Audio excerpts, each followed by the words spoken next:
Hello friends, आज का हमारा वीडियो टेंसेस पार्ट 2 है और इस वीडियो में हम प्रेजेंट इंडेफिनिट टेंस के बारे में पढ़ने जा रहे हैं। प्रेजेंट इंडेफिनिट टेंस, इसको समझने के लिए हमें जानना हुआ कि इसकी पहचान क्या है, इसकी हेल्पिंग वर्ब क्या है, इसकी मेन वर्ब क्या है, इसके अलावा इसमें कौन कौन से एडवर्ब यूज होते हैं, इसका फॉर्मूला क्या है और इसके अलावा कुछ फैक्ट हैं जहां पर हमेशा प्रेजेंट इंडेफिनिट टेंस का ही यूज किया जाएगा। तो स्टार्ट करते हैं। सबसे पहले इसका इंट्रोडक्शन यानी इसकी पहचान क्या है।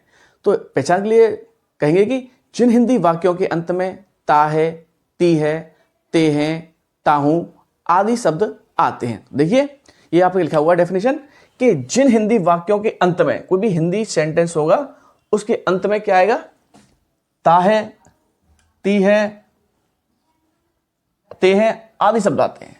तो जिन हिंदी वाक्य के अंत में ता है, ती है, ते हैं आदि शब्द आते हैं, जैसे मैं पढ़ाता हूं, तुम पढ़ते हो, वह भोजन पकाती है, तो अंत में क्या आ रहा है, पढ़ाता हूं, ता आ रहा है, वह पढ़ती है, ती आ रहा है एंड में, और तुम बाजार जाते हो, तो अंत में क्या आ रहा है, ते हैं।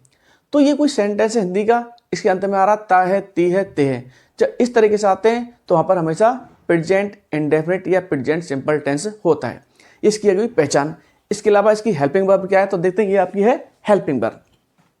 यदि सेंटेंस है अफर्मेटिव तो किसी भी हेल्पिंग वर्ब का यूज नहीं किया जाएगा।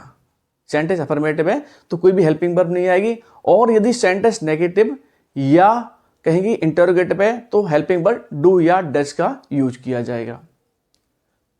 यदि सेंटेंस अफर्मेटिव है कोई भी हेल्पिंग वर्ब नहीं आए तो क्या आएगा, कहेंगे यदि थर्ड पर्सन सिंगुलर है सब्जेक्ट तो वर्ब के साथ में एस या ईएस आएगा। तो देखिए हेल्पिंग वर्ब क्या देखते हैं कि no helping verb use in affirmative sentence but in negative और इंटेरोगेटिव सेंटेंस। तो देखिए do and does helping verb are used, यानी सेंटेंस अफर्मेटिव है तो किसी भी हेल्पिंग वर्ब का यूज नहीं किया जाएगा।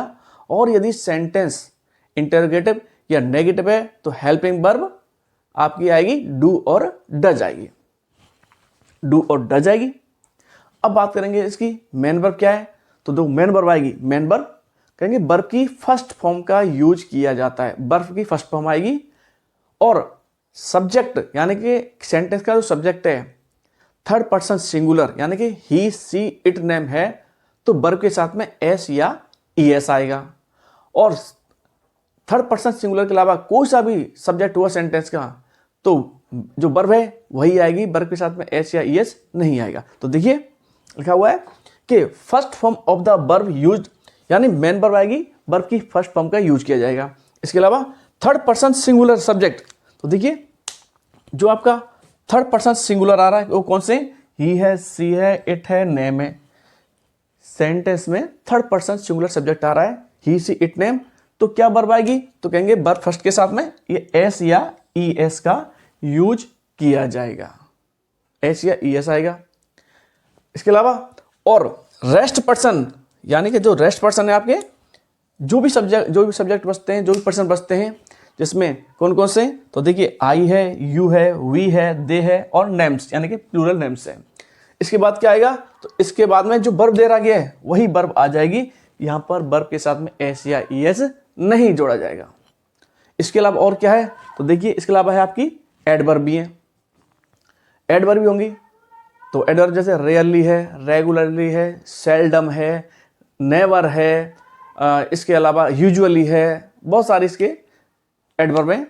लेकिन हम पहले समझते हैं कि वो ऐसे कौन कौन से लेटर हैं, कौन कौन से वर्ब के अक्षर हैं जिनमें हमेशा एस या ईएस का यूज किया जाता है। तो देखिए यदि किसी भी वर्ब के लास्ट में ओ आ रहा है, एक्स आ रहा है, जेड आ रहा है, डबल जेड आ रहा है, सी एच आ रहा है, एस एच आ रहा है, डबल एस आ रहा है, तो हमेशा ई एस का यूज किया जाता है। इसके अलावा कोई सा भी वर्ब के साथ में लास्ट लेटर हुआ उसके साथ में हमेशा एस यूज किया जाएगा। जैसे गो है, जी ओ गो, लास्ट में ओ आ रहा है तो हमेशा ई एस लगेगा, गोस। वॉच आ रहा है, WATCH, लास्ट में CH आ रहा है तो ES लगेगा, तो क्या हो जाएगा, वॉचेज हो जाएगा। प्ले है, PLA बाई, प्ले बाय, तो अंत में आ रहा बाई आ रहा है, यहाँ पे केवल S लगेगा। तो ES या ES की जो फर्स्ट कंडीशन है वो है आपकी प्रेजेंट इंडेफिनिट टेंस होना चाहिए। सेकंड कंडीशन है कि जो सेंटेंस होना चाहिए अफर्मेटिव होना चाहिए। थर्ड कंडीशन है कि सेंटेंस का जो सब्जेक्ट है हमेशा third person singular he, she, it, name होना चाहिए। आपकी जो फोर्थ कंडीशन है वर्ब के लास्ट में X, O, Z, CH, SH, SS ये आपके लेटर होने चाहिए, तभी आपका ES आएगा, और ये नहीं है तो S आएगा। अगर ये सभी कंडीशन फिल नहीं हो रही हैं और केवल प्रेजेंट इंडेफिनिट टेंस है, यहाँ पर ही, सी, इट, नेम नहीं है, तो ओनली S भी नहीं आएगा और ES भी नहीं आएगा, जो वर्ब है वही लिखी जाएगी। इसके अलावा अब हम देखते हैं कि इसकी एडवर्ब क्या है, और इसके अलावा S और ES को जोड़ने वाले लेटर को।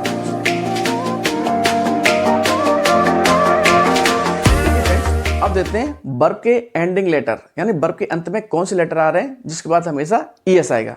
तो लेटर है आपके S, SH, CH, SS, Z, O and X। जब भी ये वर्ब के एंड में लेटर आ रहे हैं तो हमेशा लगेगा ES, और यदि ये लेटर नहीं है तो लगेगा केवल S। तो देखते हैं एग्जांपल।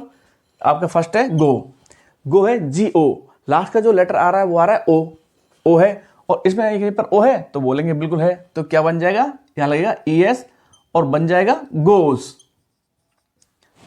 बन जाएगा गोस। इसके बाद हम देखते हैं कि इसके बाद है कैच, CATCH, कैच, लास्ट का लेटर क्या आ रहा है CH, और यहां पर आपके है CH, तो क्या लग जाएगा ES और बन जाएगा कैचेस। सिमिलर वॉचेस, सेम आ रहा है वॉचेस और बन जाएगा WATCHES, वॉचेज। ये S या ES तभी लगेंगे जब सेंटेंस होना चाहिए अफर्मेटिव, टेंस होना चाहिए प्रेजेंट इंडेफिनिट, और सब्जेक्ट होना चाहिए थर्ड पर्सन सिंगुलर। अगर ऐसा कंडीशन नहीं है तो S या ES नहीं आएगा। इसके अलावा देखिए ये हमने S लगा दिए, और कौन से लेटर हैं जहां पर S या ES आएगा या नहीं आएगा। तो देखिए प्ले, एंड में जो लेटर आ रहा है वो है Y, तो Y है, यहां पर कहीं पर भी Y नहीं है तो क्या लगाओगे, ओनली S, तो क्या बन जाएगा, ये बन जाएगा प्लेस बन जाएगा। ईट, लास्ट लेटर आ रहा है T आ रहा है तो बन जाएगा ईट्स। सिमिलर रीड्स है, क्या लगेगा, रीड्स बन जाएगा। इस तरीके से जैसे रन, RUN, रन, एंड में जो आ रहा है वो N आ रहा है और N यहां पर कहीं भी नहीं है तो क्या बन जाएगा, runs. Jump, jumps, rights, watch का आपका हो गया। इसी तरह से कई सारे वर्ब लेटर हैं जहां पर ES आएगा, और जहां पर ये नहीं आ रहे तो हमेशा S आएगा। इसके बाद देखते हैं हम कि एडवर्ब। अब वो ऐसे कौन से एडवर्ब हैं जहां पर हमेशा प्रेजेंट इंडेफिनिट टेंस का ही यूज किया जाएगा। तो आपके सामने दिए हुए हैं एडवर्ब। तो देखिए ऑलवेज, यदि किसी भी सेंटेंस में ऑलवेज आ रहा है तो हमेशा प्रेजेंट इंडेफिनिट टेंस लगाएं। ऑलवेज है, डेली है, एवरीडे है, रेगुलरली है। इसके अलावा नेवर है, जनरली है, often, sometimes, seldom, rarely, normally, ETC। तो देखिए जहां पर ऑलवेज आ रहा है, सेल्डम आ रहा है, नेवर आ रहा है, ऑफन आ रहा है, इसके अलावा जनरली है, रेगुलरली है, रेयरली है, इस तरीके से एडवर्ब आ रहे हैं, हमेशा प्रेजेंट इंडेफिनिट टेंस का यूज करें। अब आते हैं फॉर्मूलाज के। फॉर्मूला क्या है, फॉर्मूला का मतलब है कि एक तरीके का कंस्ट्रक्शन है जहां पर सेंटेंस को ट्रांसफॉर्म किया जाता है। तो इसके लिए क्या आना चाहिए, सबसे पहले आएगा सब्जेक्ट आएगा, उसके बाद में यदि सेंटेंस अफर्मेटिव है या नेगेटिव है तो आएगी हेल्पिंग वर्ब आएगी, और नहीं है तो केवल वर्ब आएगी। सब्जेक्ट आएगा, वर्ब आएगा, उसके बाद में S या ES आएगा, उसके बाद में ऑब्जेक्ट आएगा, उसके बाद में रेस्ट आएगा। हम इसे दो तरह समझेंगे। पहले तो समझेंगे इसमें थर्ड पर्सन सिंगुलर के लिए, उसके बाद समझेंगे इसको रेस्ट जो पर्सन है इसके, इनका जो फॉर्मूला क्या होगा वो समझते हैं। तो देखिए फॉर्मूला, सब्जेक्ट आएगा किसके लिए, ये आपका है थर्ड पर्सन सिंगुलर के लिए, यानी ही, सी, इट, नेम आ रहा है सेंटेंस में तो फॉर्मूला क्या बनेगा, तो आएगा सब्जेक्ट आएगा, वर्ब के साथ में एस या ई एस आएगा, ऑब्जेक्ट आएगा उसके बाद में, इसके बाद में रेस्ट आएगा। तो subject plus verb plus S या E S plus object plus rest. इसके बाद में यदि थर्ड पर्सन सिंगुलर सब्जेक्ट नहीं है तो क्या है कि सेंटेंस के जो सब्जेक्ट हैं आई है, वी है, यू है, दे है और names. I, you, we, they, names यानी प्लूरल नाम आ रहा है। तो इसका फॉर्मूला क्या हुआ, तो वो ये है आपका, सबसे पहले सब्जेक्ट आएगा, उसके बाद में वर्ब आएगा। यहाँ पर अब एस या ई एस नहीं आएगा क्योंकि सब्जेक्ट चेंज हो रहे हैं। तो सब्जेक्ट, वर्ब, ऑब्जेक्ट और रेस्ट। रेस्ट का मतलब है जो भी सेंटेंस में बचता है वो आपका रेस्ट हो गया। इस तरीके से ये आपके कुछ कह सकते हैं रूल्स हो गए थे।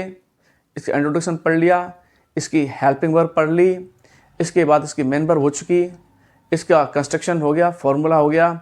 और यहाँ पर कहते हैं वर्ब एंडिंग लेटर है, वर्ब के एंड में जो लेटर आते हैं वहाँ पर हमेशा एस या ई एस आता है।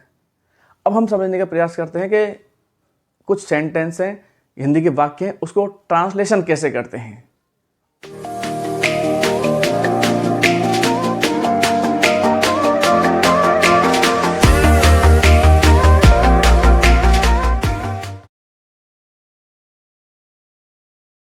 फ्रेंड्स, यहाँ पर कुछ एग्जाम्पल दिए हुए हैं जिसमें 4 एग्जाम्पल हैं वो आपके हिंदी के हैं, इसके अलावा 3 एग्जाम्पल है वो आपके इंग्लिश में।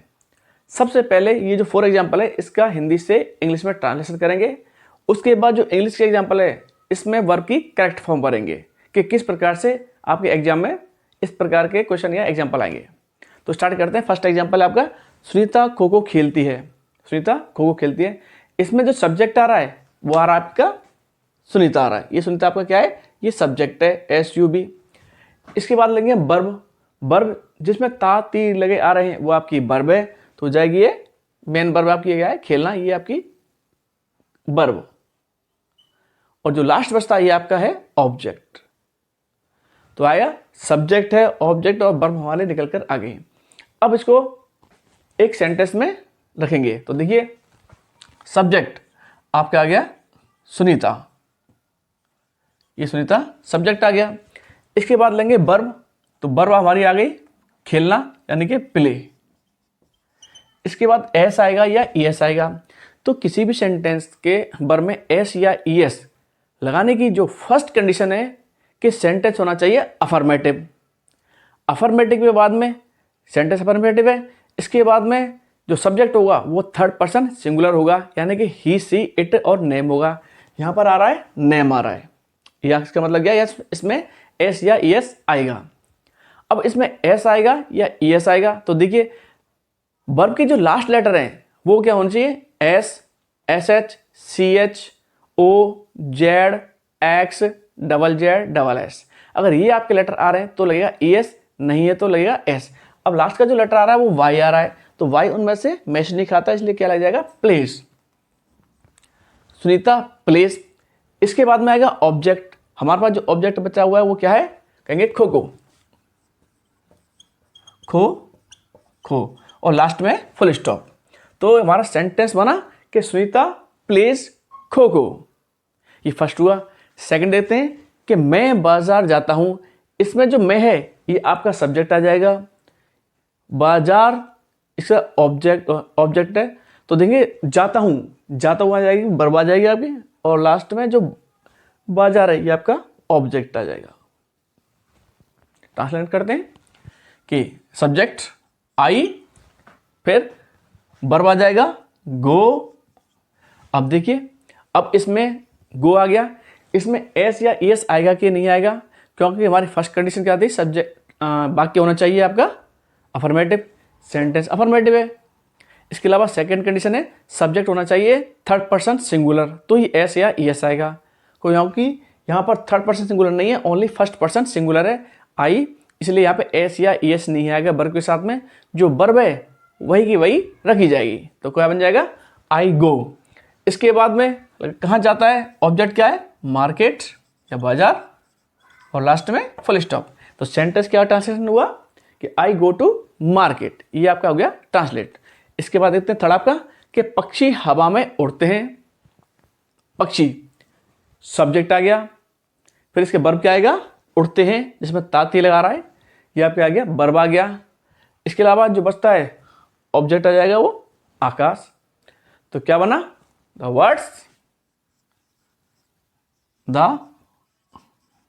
Words fly in the sky.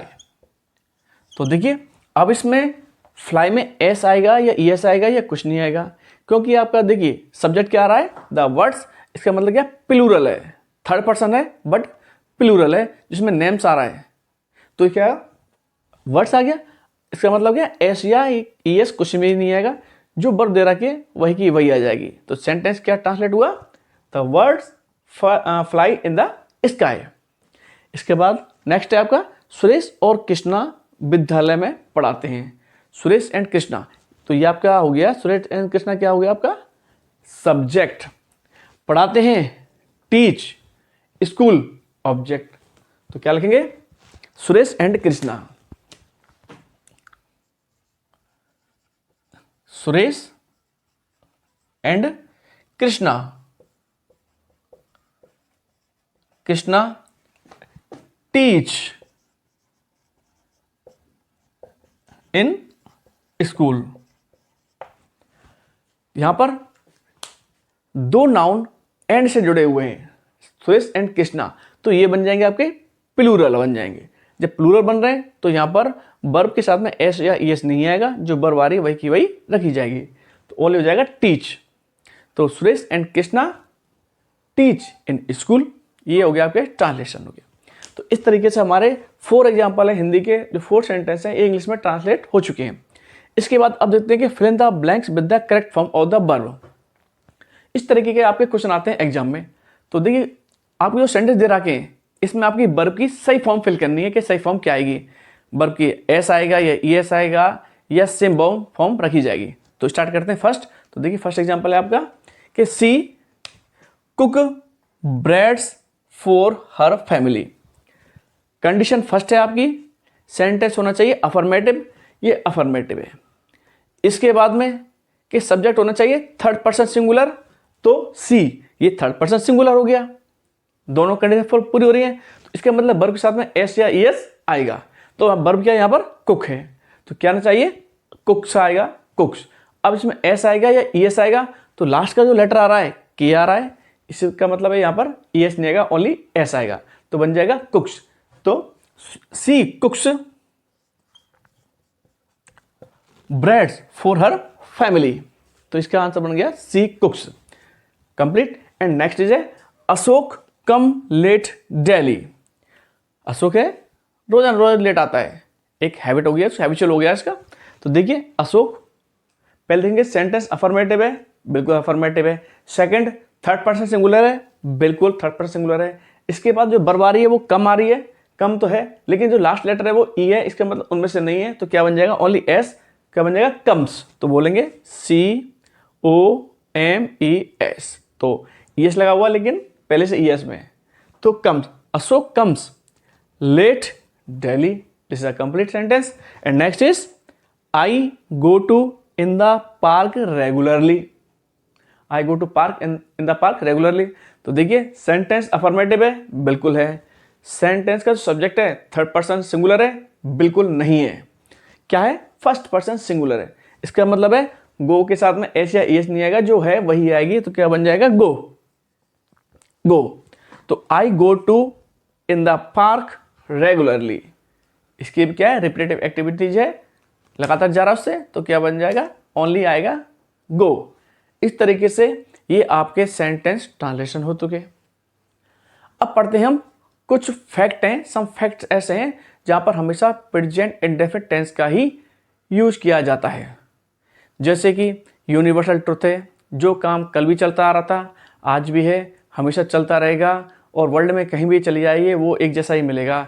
जैसे सन है, हमेशा ईस्ट से क्या होता है? उदय होता है, और वेस्ट में आपका सनसेट होता है। तारे हैं वो अंधेरे या रात में चमकते हैं। दूध है, मिल्क है, वो वाइट होता है।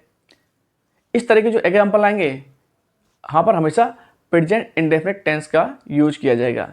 इसके अलावा रेलवे का शेड्यूल है, फिक्स टाइम टेबल है, रनिंग कमेंट्री है, न्यूज़पेपर की हेडलाइंस हैं, प्रोवर्ब और सेइंग हैं, इसके अलावा ओपन कंडीशनल है। इसमें हमेशा प्रेजेंट इंडेफिनिट टेंस का यूज किया जाएगा। अब वो कौन कौन से फैक्ट हैं उनको यहां पर लिखकर देखते हैं। पहले इसको देखिए।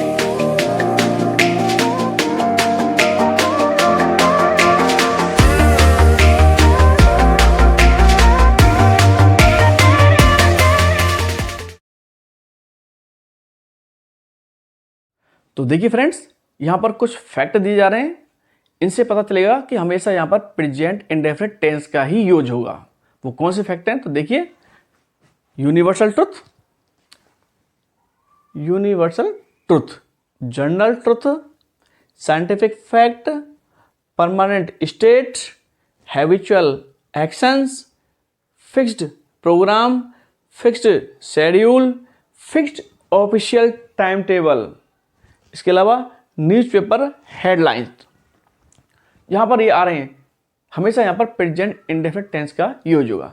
फर्स्ट देखते हैं हम यूनिवर्सल ट्रुथ। यूनिवर्सल ट्रुथ क्या है? जो आज भी है, कल भी था और हमेशा रहेगा, एक जैसा बना रहेगा।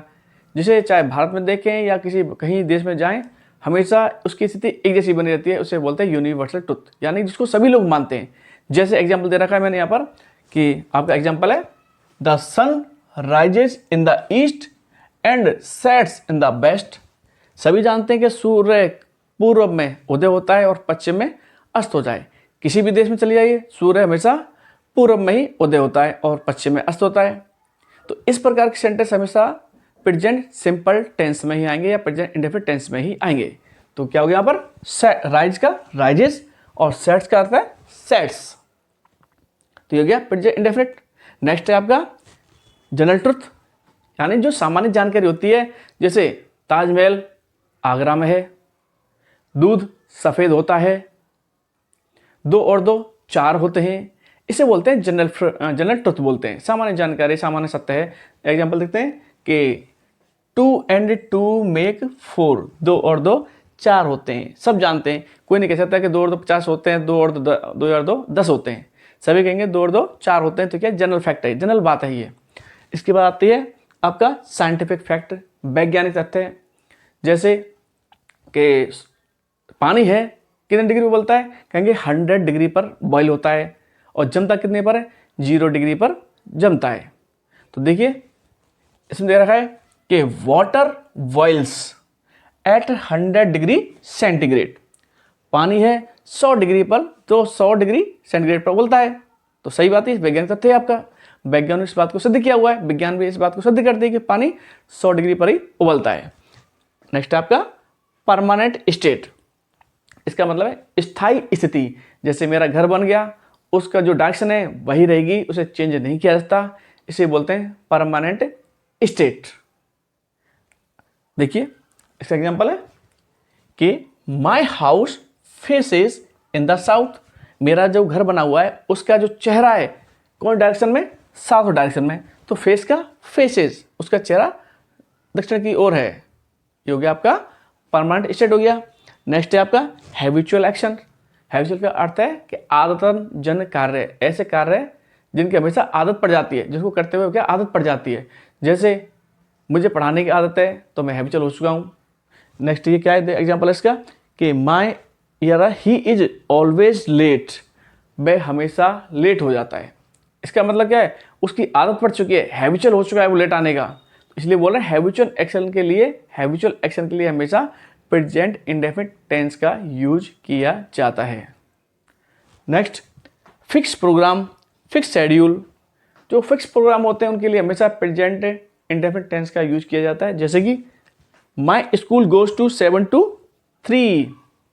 मेरा स्कूल का जो चलता है उसका टाइम टेबल फिक्स है कि सुबह 7 बजे चलता है और 3 बजे उसका एंड होता है। इसे बोलते हैं फिक्स प्रोग्राम है उसका। इसके अलावा फिक्स शेड्यूल है, जैसे कि राजधानी एक्सप्रेस अराइव्स एट 4 PM। राजधानी या कोई सी भी ट्रेन हुई उसका टाइम टेबल फिक्स होता है, कब आती है, कब जाती है, कब अराइव होती है, कब डिपार्चर होती है। तो यहाँ पर दे रखा है राजधानी एक्सप्रेस अराइव एट 4 AM कि राजधानी एक्सप्रेस है सुबह के 4 बजे आती है, फिक्स टाइम टेबल है।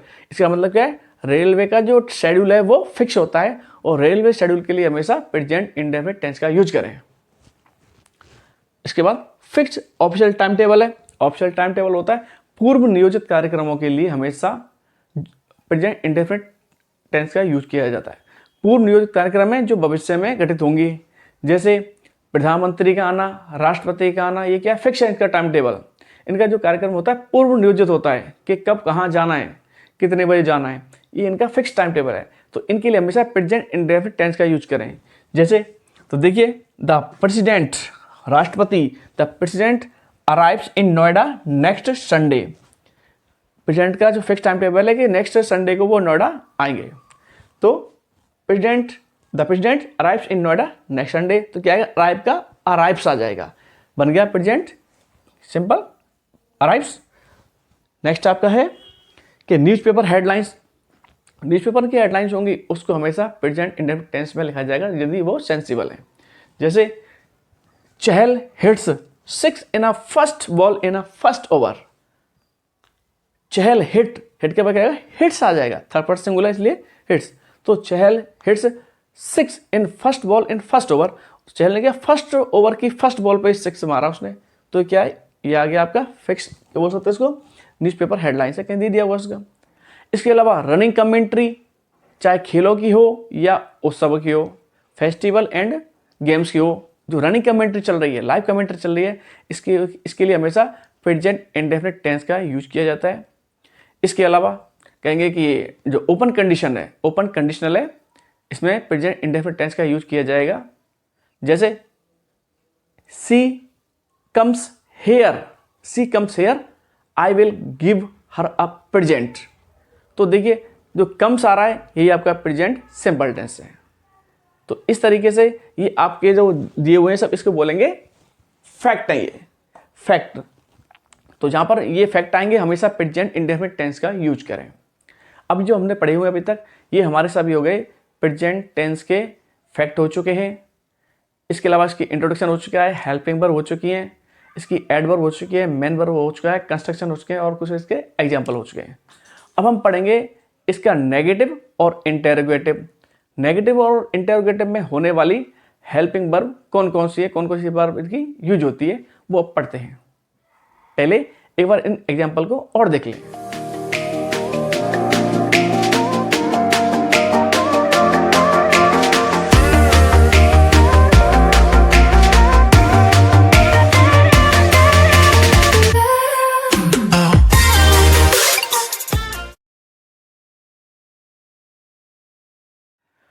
तो फ्रेंड्स, अफर्मेटिव सेंटेंस के बाद अब देखते हैं नेगेटिव और इंटेरोगेटिव सेंटेंस कैसे बनाते हैं। तो देखिए यहां पर दे रखा है नेगेटिव एंड इंटेरोगेटिव सेंटेंस। तो इसके लिए हेल्पिंग वर्ब का होना जरूरी है। पहले तो हम देखते हैं कि नेगेटिव सेंटेंस कैसे बनते हैं और इसके लिए कौन सी हेल्पिंग वर्ब है।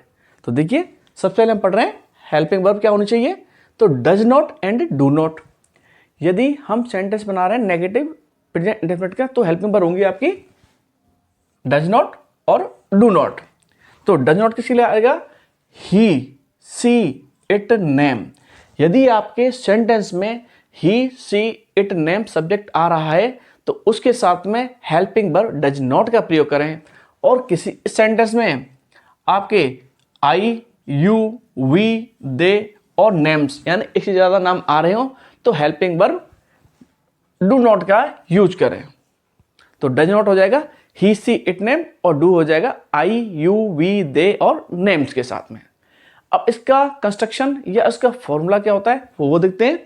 सबसे पहला आएगा सब्जेक्ट, उसके बाद में या तो डू या फिर डज नॉट आएगा, उसके बाद वर्ब की फर्स्ट फॉर्म, उसके बाद में ऑब्जेक्ट और लास्ट में रेस्ट, यानी जो भी कोई आपका सेंटेंस बचता है, जो भी वाक्य बचता है उसको बोलते हैं रेस्ट।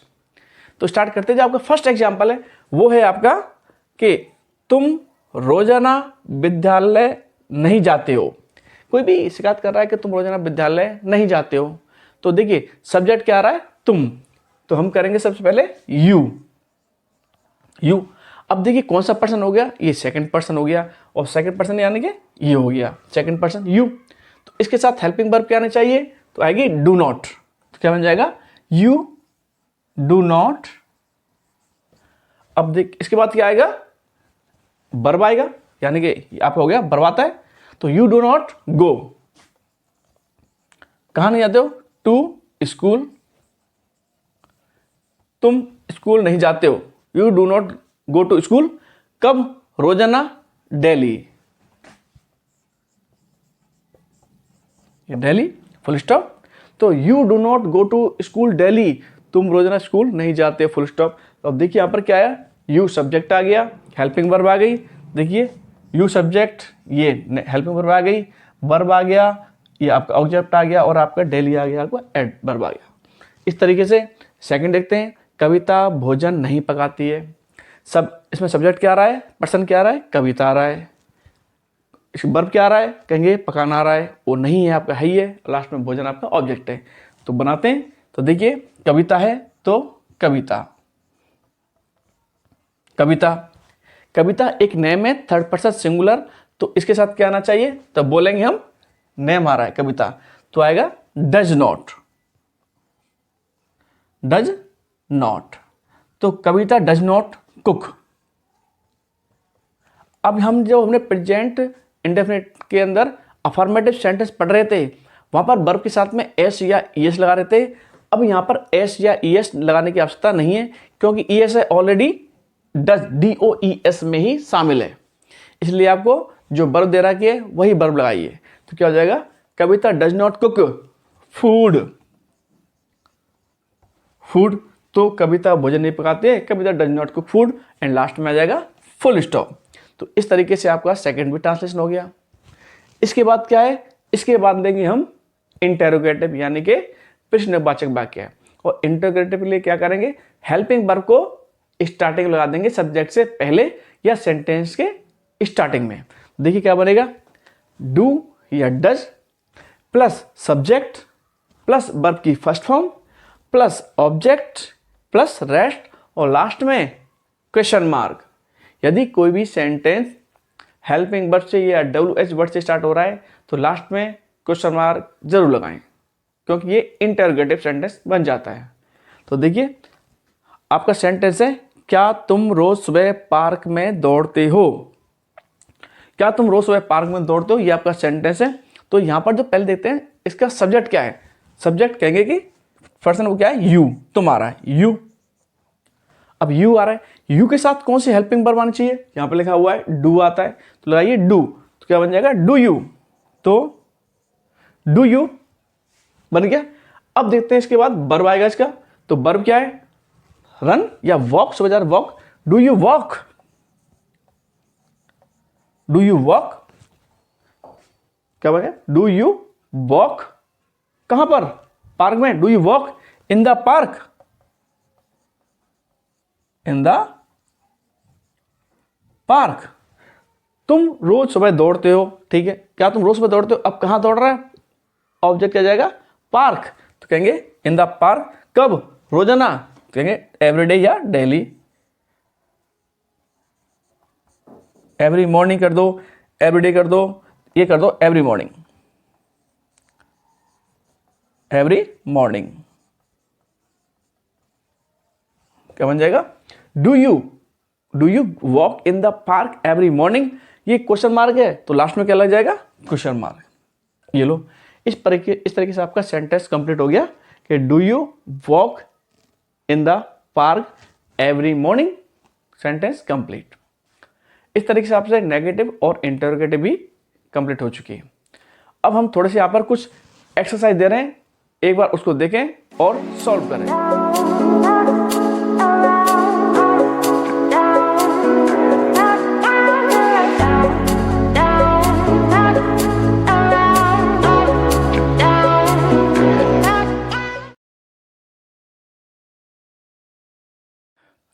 तो डियर फ्रेंड्स, वीडियो के लास्ट में हमने यहाँ पर कुछ एक्सरसाइज दी हैं, सारे नियम फॉलो करने के बाद में, उनका स्टडी करने के बाद में आप इनको फिल कीजिए। एक बार हम इसको देख लेते हैं कि इसमें क्या एग्जाम्पल है और उसमें क्या भरा जाएगा। देखिए, I take tea but she space take milk, ये एग्जाम्पल दिया हुआ है कि I take tea but she blank क्या लग रहा है, मिल्क। अब यहाँ पर टेक आएगा या टेक्स आएगा, ये आपको भरना है, और देखिए कि क्यों आएगा यहाँ पर टेक या टेक्स, ऐसा कौन सा आपने रूल्स पढ़ा हुआ है जिस कारण इन दोनों में से एक आएगा। नेक्स्ट है आपका कि she is a student but I space a teacher, तो ब्लैंक दे रहा हुआ है, यहाँ पे एम आएगा, इज आएगा, ये आर आएगा, यानी आई के साथ में कौन सी हेल्पिंग वर्ब आएगी ये देखें, और सी के साथ में टेक आएगा या टेक्स आएगा। नेक्स्ट है आपका you write a letter but she space story, अब जो स्पेस दे रखा है यहाँ पर राइट आएगा या राइट्स आएगा, क्यों आएगा आपको बताना है। नेक्स्ट है आपका आई नेवर स्पेस, अब यहाँ पर ड्रिंक आएगा या ड्रिंक आएगा, ड्रिंक्स या ड्रिंक, ऐसा कौन सा एडवर्ब है जिसके कारण आप यहाँ पर प्रेजेंट इंडेफिनिट टेंस का यूज कर रहे हैं। एंड नेक्स्ट, अब ये आपका है interrogative, you space you go to often for a walk, you go to often for a walk, और लास्ट में आपका दिया हुआ है क्वेश्चन मार्क। अब इन दोनों में से डू या डज आपको भरना है, तो कहां पर, अब आपको यहां पर भरना है इसका, यहां पर डू आएगा या डज आएगा, तो देखिए space you go to often for a walk भर सकते हैं आप। नेक्स्ट फिर से स्पेस है she walk in the park every morning, और यहां पर भी आपको डू या डज में से फिल करना है। ये दोनों आपके कैसे हैं, इंटरोगेटिव सेंटेंस हैं, और इंटरोगेटिव सेंटेंस में हेल्पिंग वर्ब स्टार्टिंग में आती है, तो यू से पहले कौन सी हेल्पिंग वर्ब आएगी और सी से पहले कौन सी हेल्पिंग वर्ब आएगी। And next Ragini space not study in the nice class, अब देखिए ये आपका एग्जाम्पल है, तो ये कैसा है, ये नेगेटिव है क्योंकि नॉट आ रहा है, जब नॉट आ रहा है थर्ड पर्सन सिंगुलर है यहाँ पर रागिनी, तो इसके साथ में कौन सी हेल्पिंग वर्ब आनी चाहिए वो आपको फिल करनी है। तो Ragini space not study in the 9th class, इन दोनों में से बनना डू आएगा या डज आएगा। नेक्स्ट आपका देखिए स्पेस ट्रेन लीव एट 6:30, आप AM के ला दिए, पिल ला दिए, तो मैं लाता हूँ AM, तो देखिए डू या डज में से इसको भरें, और ये कैसा है, ये आपका क्वेश्चन मार्क है, इंटरोगेटिव सेंटेंस है। And the last and final example is that कि if she space come here I will give him a smart watch, ये आपका कंडीशनल है, और कंडीशनल में यदि रिजल्ट क्लॉज में आपका आ रहा है, विल आ रहा है, तो हमेशा इफ क्लॉज में प्रेजेंट इंडेफिनिट टेंस लगाइए। यदि इफ क्लॉज में प्रेजेंट इंडेफिनिट टेंस आ रहा है तो यहाँ पर रिजल्ट क्लॉज में विल का यूज होगा, और यहाँ विल आ रहा है तो यहाँ पर प्रेजेंट इंडेफिनिट टेंस का यूज होगा। तो देखिए यहाँ पर इफ आ रहा है, ही आ रहा है, ही के बाद में कम आ रहा है, अब कम की सही फॉर्म क्या बन जाएगी, कम आएगा, कम से आएगा या कुछ और आएगा, ये आपको फिल कर लें। तो आज हमारा प्रेजेंट इंडेफिनिट टेंस का वीडियो पूरा हो जाता है। अब नेक्स्ट में हम मिलते हैं प्रेजेंट कंटिन्यूअस टेंस के अंदर।